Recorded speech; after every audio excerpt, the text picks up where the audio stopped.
Aferin, bravo.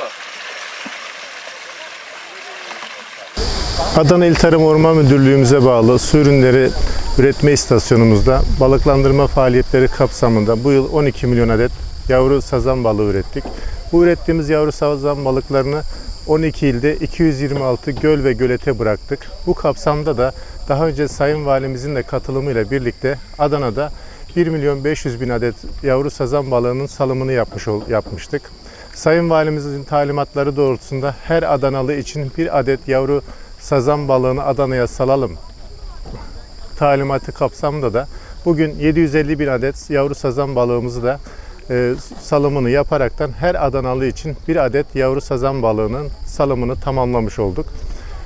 Su ürünleri üretme istasyonumuz yaklaşık 4 yıldan beri il müdürlüğümüze bağlı olarak faaliyet yürütüyor. Her yıl üretim kapasitesini daha da arttıraraktan ülke ekonomimize katkı sunmaya devam ediyor.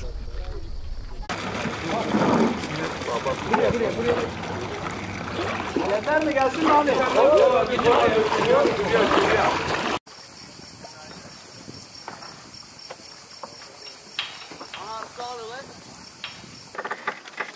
Bence bunları dağıtalım, şey yapalım, arkadaşlar devam ederler, onları bekleyelim.